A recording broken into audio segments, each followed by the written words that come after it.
Baiklah, selamat pagi Ibu Eni. Mohon maaf nih mengganggu waktu dari Ibu Eni pada hari ini. Bagaimana kabarnya, Bu? Baik, Pak Herpi. Mm-mm. Hari ini nih Bu, saya ingin mewawancara Ibu nih tentang Mm-mm. masalah dilema etika dan bujukan moral. Apakah Iya. ada waktu, Bu? Iya, silakan Pak. Oke, hari ini Bu, karena tadi temanya ini adalah tentang dilema etika dan bujukan moral. Mm-mm. Saya ingin tahu nih Bu, apa yang Ibu ketahui tentang dilema etika dan bujukan moral itu sendiri, Bu? Ya, baik Pak Herpi. Terima kasih untuk kesempatannya pagi hari ini. Boleh datang ke saya. Dan kebetulan nih memang nggak terlalu sibuk, tetapi kalau berbicara tentang etika atau dilema etika dan dilema moral ya tadi Ya, Pak ya. bujukan moral ya. Bujukan moral. Sepengetahuan saya Pak, kalau dilema etika itu adalah eh, berbicara begitu tentang nilai-nilai kebajikan yang sebenarnya saling bertentangan, tetapi sama-sama benar dan di dalamnya tetap harus ada sebuah keputusan begitu. Iya, walaupun sama-sama benar tetap harus dipilih, Bu, ya. Iya, tetap harus dipilih agar ada keputusan seperti itu. Kalau bujukan moral gimana, Bu? Nah, kalau bujukan moral saya kira ini merupakan sesuatu yang berhubungan dengan sesuatu yang benar dan sesuatu yang salah. Bisa jadi Pak, hal ini berhubungan juga dengan hukum mungkin Pak, seperti itu. Iya, oke, benar sekali nih Bu, seperti yang Ibu sampaikan dan ini juga sebenarnya istilahnya sesuai dengan materi yang pernah kami dapatkan. Artinya memang sudah mantap pemahaman Ibu tentang dilema etika dan bujukan moral. Tadi Ibu sudah menyampaikan ya tentang dilema etika dan sudah memahami, sangat paham sekali. Nah, pertanyaan selanjutnya Bu, apakah pernah nih Bu selama Ibu menjabat sebagai seorang pemimpin di SMK Negeri 1 Tamiang Layang ini pernah tidak mengalami kasus begitu yang berhubungan dengan dilema etika, Bu? Iya, saya kira sangat pernah. Bahkan mungkin ada beberapa kasus Pak yang pernah saya temui sehubungan dengan dilema etika ini. Saya ambil contoh satu Pak mungkin. Oh ya, siap Bu, Ya. benar, boleh Bu, silakan. Saya ambil contoh satu kasus misalnya saya punya seorang guru. Kebetulan guru ini sedang hamil, begitu Pak. Guru ini hamil dan pada saat dia hamil dia ini mengalami gangguan kehamilan. Gangguan kehamilan ini mabuk berat. Begitu dia bekerja atau turun ke sekolah, dia tidak mampu beraktivitas sama sekali, Pak. Karena gangguan dari kehamilan tersebut. Nah, jadi saya kira ini juga merupakan dilema bagi saya. Seperti apa ibu ini, ya, guru ini seperti apa harusnya? Karena mengajar tidak bisa, melakukan aktivitas di sekolah sama sekali tidak mampu, ya, mengingat kondisi beliau yang saat ini sedang hamil itu. Nah, ini merupakan dilema bagi saya, sehingga saya jadi harus berpikir, Pak, apa yang harus saya lakukan seperti itu. Nah, jadi pada akhirnya lalu saya mengambil sebuah keputusan. Saya memanggil guru tersebut, kemudian saya bertanya lebih lanjut kondisi beliau seperti apa, bagaimana kemungkinan-kemungkinan yang bisa beliau lakukan selama beliau hamil. Dan akhirnya setelah saya mendengar begitu pengakuan dari beliau, saya akhirnya mengambil sebuah keputusan bahwa ibu ini memang tidak bisa mengajar saat itu, ya. Saat lagi hamil tersebut beliau memang tidak bisa sama sekali. Akhirnya saya begini Pak, saya mencari Solusi. mencari solusi, betul Pak. Mencari solusi, saya mencari guru pengganti sementara yang sesuai dengan bidang beliau untuk mengajarkan beliau selama beliau sakit. Tapi tentu saja Pak, pada saat saya mengambil keputusan seperti itu, ada syarat-syarat yang memang harus dipenuhi oleh ibunya. Saya minta surat keterangan sakit beliau dari dokter, surat keterangan istirahatnya. Saya tahu itu berat, ya, itu berat. Bahkan mungkin bagi bapak ibu guru yang lain keputusan seperti itu juga berat karena harus ada guru pengganti yang sebenarnya dia juga tidak santai begitu Pak. Iya, benar. Nah, jadi dia tidak santai. Dia sudah ngajar juga, dia tapi mau tidak mau harus membantu betul, juga. Dia sudah ngajar, harus membantu guru yang ini. Tetapi saya juga memberikan pemahaman supaya guru yang mengganti Membantu. itu tadi, yang membantu tadi juga punya pengertian bahwa pada saat seperti inilah dia juga sangat dibutuhkan oleh rekan sekerjanya. Seperti itu Pak. Dan istilahnya memang kondisi yang bukan disengaja begitu. Betul Pak, sangat tidak disengaja karena memang tidak memungkinkan. Kalau misalnya kita paksakan Pak, pernah suatu saat ibu tersebut turun ke sekolah, kemudian dia mabuk berat, dia muntah, bahkan hampir pingsan. Nah ini kan sangat mengganggu.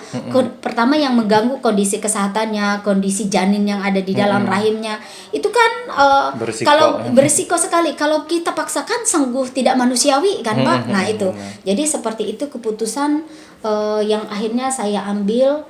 Untuk Saya kebaikan. untuk kebaikan ibunya, untuk kebaikan janinnya, bahkan dengan keputusan pengambilan mencari pengganti itu, akhirnya kan siswa yang merupakan siswa yang diajarkan beliau tidak terganggu ya, seperti betul, itu ya. tetap tertangani dengan baik gitu Pak.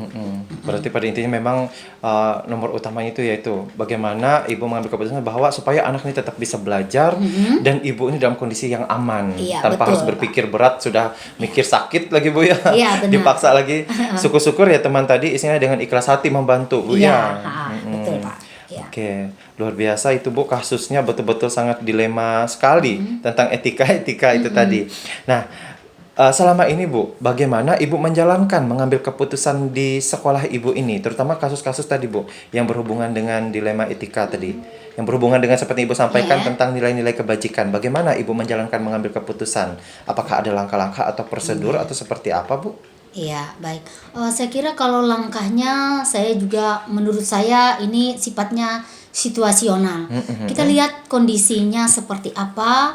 Artinya kan karena tidak direncanakan begitu. Benar. Sehingga setiap pengambilan keputusan itu memang berdasarkan pertimbangan-pertimbangan. Berdasarkan pertimbangan-pertimbangan, dan juga selain itu saya biasanya kalau sudah menurut saya kasusnya cukup berat, saya juga kadang berkoordinasi dengan orang yang tentu saja menurut saya bisa membantu. Contoh Pak, misalnya kita kan punya atasan nih. Atasan saya kan pengawas. Nah, saya bisa berkoordinasi dengan pengawas, bertanya seperti apa, seperti itu Pak. Nah, selama itu memang keputusan itu saya kira terasa berat untuk pengambilannya begitu. Oke, luar biasa sekali Bu. Berarti tergantung Bu ya, tergantung berat atau tidaknya suatu keputusan. Memang kadang-kadang bisa langsung di tempat itu. Betul, kita bisa, tapi kadang-kadang memang perlu koordinasi. Pertimbangan dan benar koordinasi sekali. dulu ya. Baiklah Bu, pertanyaan selanjutnya Bu, apa saja yang selama ini Ibu anggap nih yang efektif, kalau bisa dikatakan paling efektif ya dalam mengambil keputusan berhubungan dengan dilema etika ini?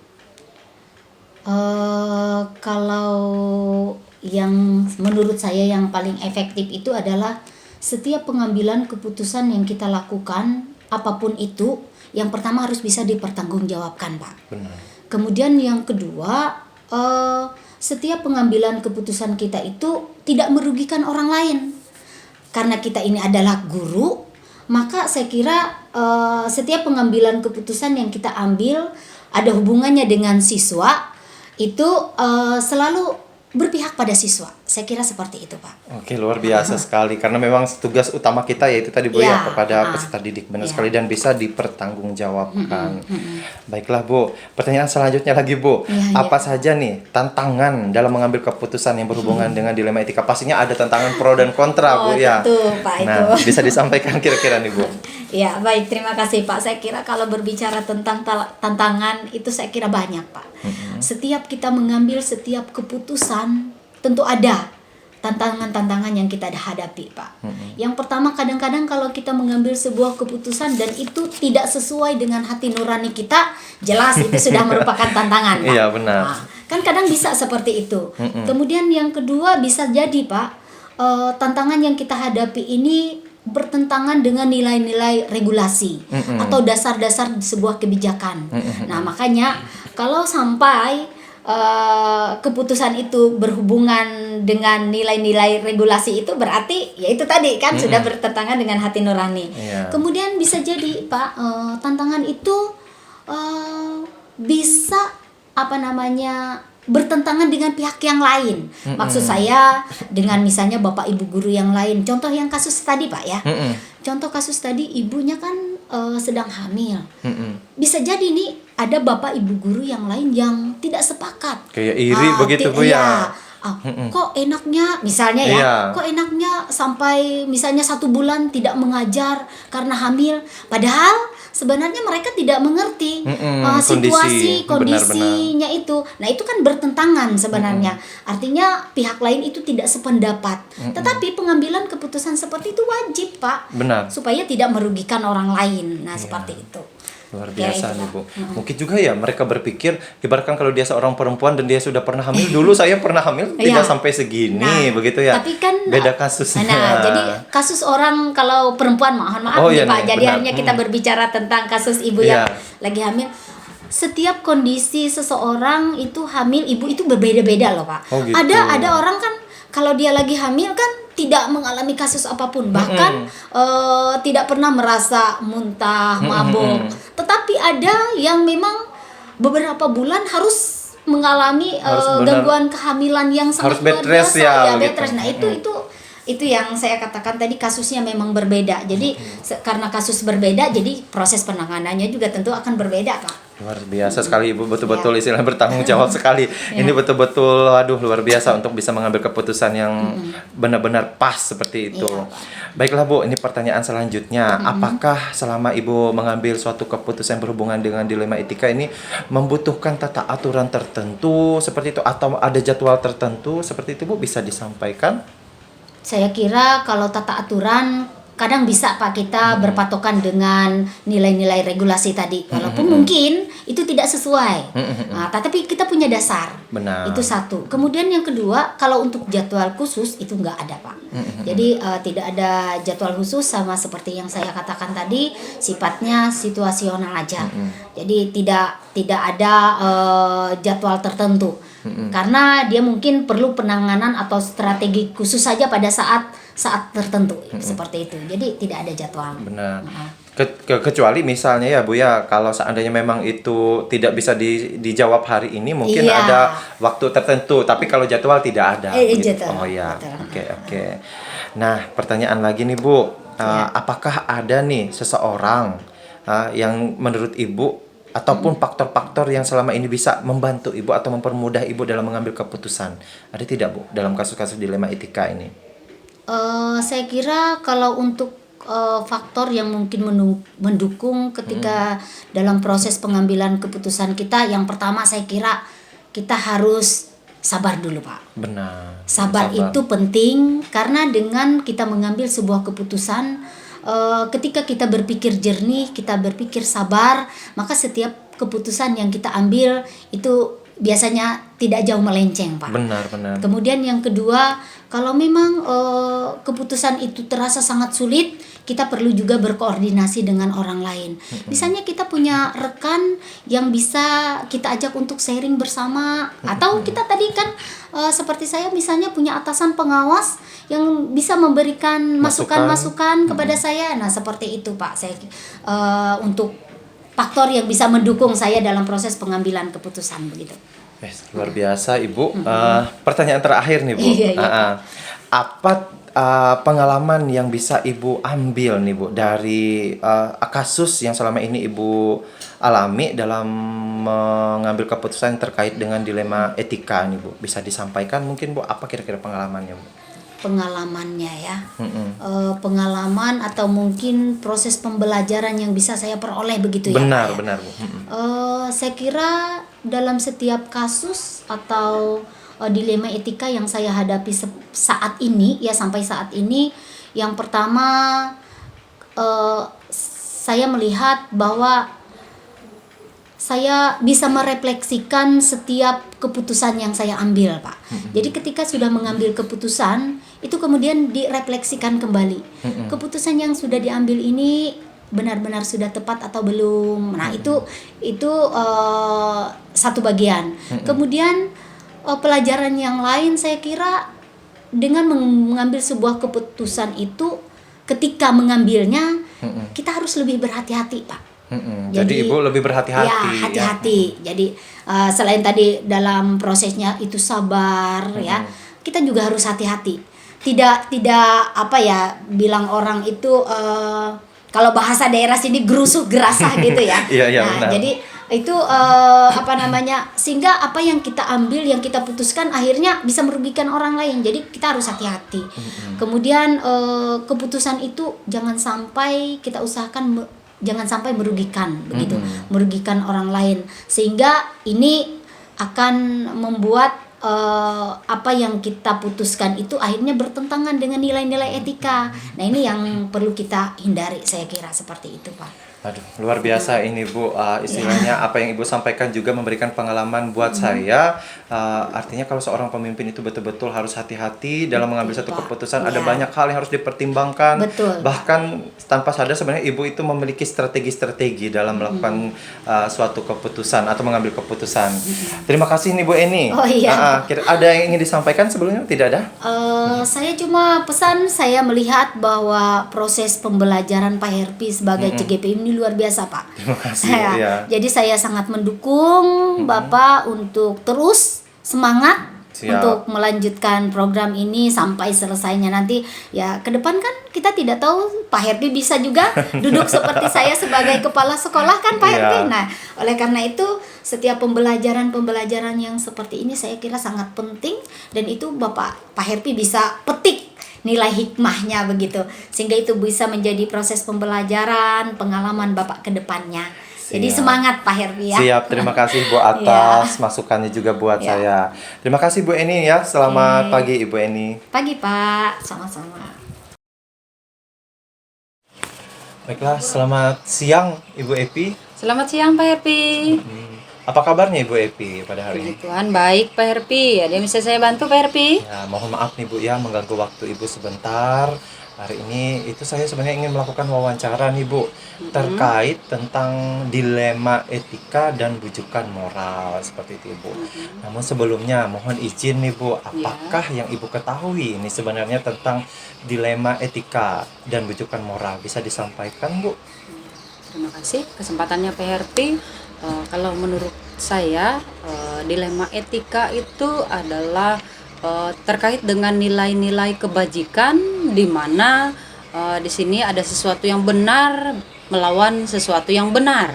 Sedangkan bujukan moral adalah sesuatu yang benar berhadapan dengan salah. Sudah pasti begitu ya. Seperti itu Pak Herpi. Oke, begitu luar biasa nih Bu pemahaman Ibu tentang dilema etika dan bujukan moral.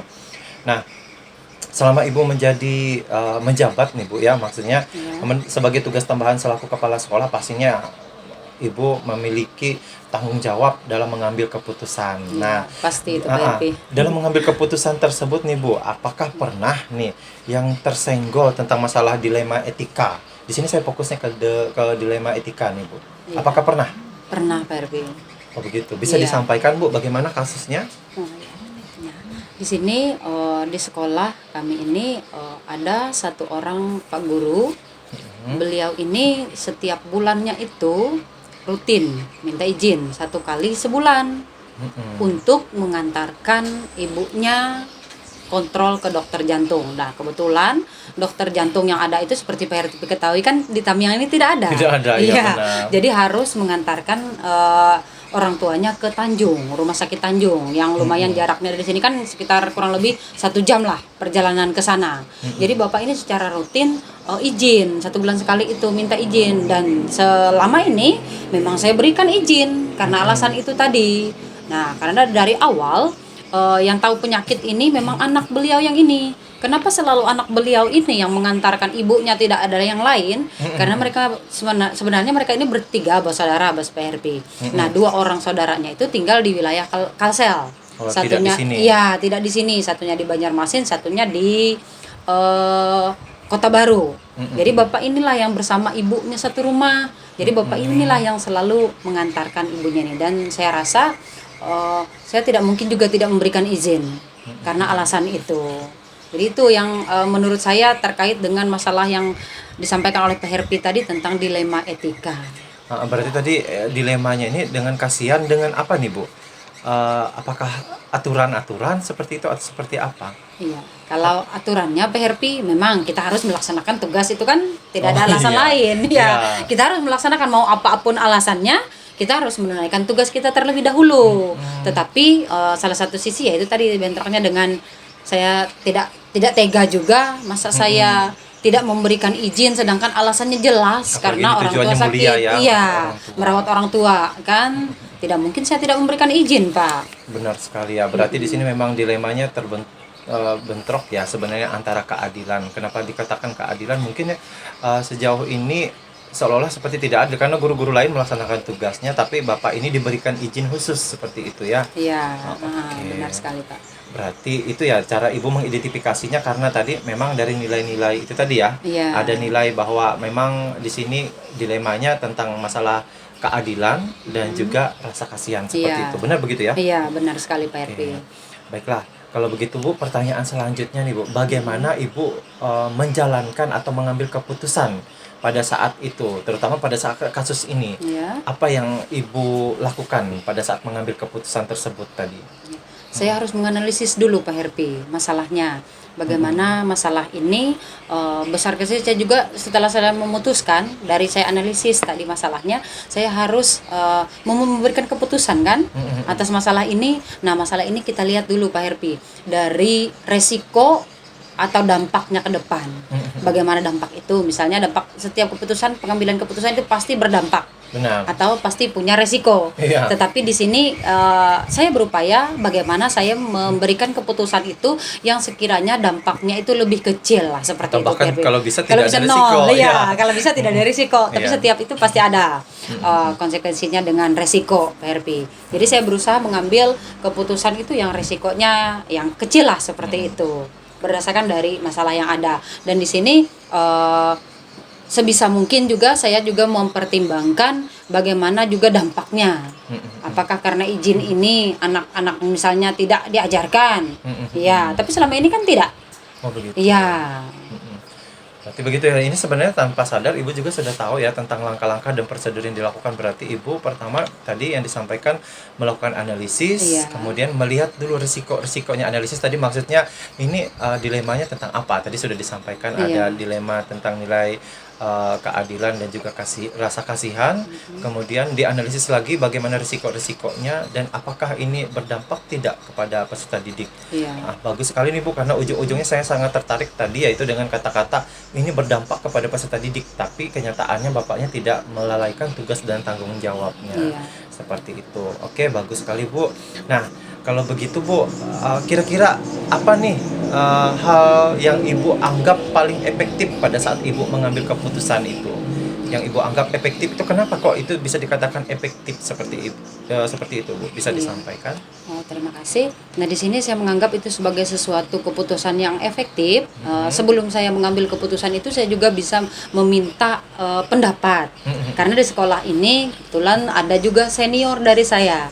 Jadi saya bisa di sana meminta pendapat dari rekan-rekan senior saya bagaimana baiknya tentang Bapak ini, solusi terbaiknya bagaimana. Nah, dan rekan-rekan yang saya tanyakan itu juga memberikan masukan bahwa mereka juga setuju akan keputusan yang saya ambil ini. Jadi saya kata ininya saya tidak memberikan keputusan sendiri. iya, tidak mengambilkan keputusan sendiri, tapi saya minta dari rekan-rekan semua bagaimana pendapat semua, dan rekan-rekan di sini juga menyetujui apa yang menjadi keputusan saya. Saya sangat setuju sekali sih sebenarnya apa yang Ibu ambil juga bagus dan luar biasa. Karena benar ini karena berdampak kepada rekan-rekan yang lain. Ya. Takutnya nanti kan ada kayak hal yang spesial seperti itu kalau Ya. kita istilah memprioritaskan, padahal ini sekali lagi tadi tujuannya adalah tujuan yang mulia. Ya. Karena tetap ada kolaborasi antar sesama guru. Luar Ya. biasa ini Ibu Evi ya. Memang pemimpinnya bijaksana nih. Pak Herpi ini bisa aja. Ya. Banyak belajar juga ini Pak Herpi. Baiklah, ini ada tidak Bu kira tantangan tersendiri nih bagi Ibu pada saat Ibu mengambil keputusan pada saat ada kasus ini, ada tidak tantangan-tantangan yang muncul pada saat Iya, itu? pasti itu Pak Herpi, nggak mungkin tidak ada tantangan. Di mana saya benar-benar harus mencari sebuah keputusan yang benar seperti itu. Benar bukan hanya di mata saya sendiri, tapi benar juga dan bagus juga hasil keputusan itu dengan rekan-rekan semua. Terlebih tadi seperti yang saya katakan, dampaknya bagi anak-anak. Misalnya saya mengizinkan bapak ini tadi izin, sementara anak-anak tidak diajarkan, berarti itu kan tidak adil. Tidak Benar adil sekali. bagi anak-anak, dirugikan. Tapi di sini rekan kami ini, bapak ini, dia tidak pernah melalaikan tugasnya. Dia izin, tapi dia memberikan tugas tertulis, dan tugas tertulis ini disampaikannya minta tolong rekan yang di kelas sebelah untuk memberikan tugas itu. Jadi rekan yang di sebelah ini sambil dia ngajar juga sambil dia juga ikut mengawasi kelas yang diajarkan. Nah, bahkan di sini juga ada misalnya rekan-rekan kami yang kosong, misalnya guru PJOK pagi misalnya. Mereka pas jam kedua, ketiga misalnya mereka kosong. Nanti jam terakhir baru mereka masuk. Nah, saya juga bisa minta bantuan mereka ini, tolong Bapak Ibu yang kosong jam ini, sementara Ibu yang di sebelahnya ngajar, tolong sambil diamati, sambil diberikan ini kepada anak-anak yang ditinggalkan ini. Jadi tidak dirugikan sama sekali anak-anak ini. Tetap mereka mendapatkan pendidikan dan pengajaran di sekolah meskipun Bapak ini izin seperti itu. Dan izinnya pun tidak selalu karena hanya Iya, 1 bulan tidak. sekali. Iya, Oke. begitu Pak Herpi. Oke, siap Bu. Nah, waktu dikala ini ceritanya Bu ya, pada saat si Bapak ini datang bercerita tentang keinginannya, tentang masalah izinnya itu tadi. Kira-kira pada saat Ibu mengambil keputusan itu apakah langsung stagmat di tempat Ibu mengambil keputusan atau Ibu perlu waktu khusus untuk berpikir atau melibatkan orang lain seperti itu? Bagaimana Bu? Iya, nah setiap masalah itu tentunya Pak Herpi kita harus lihat dulu masalahnya ini besarkah, kecilkah. Kalau masalahnya kecil ya bisa saja saya putuskan, misalnya dampaknya ya langsung saya putuskan saat itu. Tapi kalau misalnya masalahnya ini besar, perlu pemikiran yang khusus atau bahkan perlu masukan-masukan dari guru yang lain, saya akan meminta waktu dulu atau membutuhkan waktu beberapa hari misalnya untuk memberikan keputusan itu. Saya harus minta dulu bantuan dari rekan-rekan yang lain. Misalnya seperti yang saya katakan tadi kan, saya minta rekan-rekan semua memberikan masukan kepada saya. Meskipun tidak semua masukan harus saya ambil semua. Iya. Tetap saya harus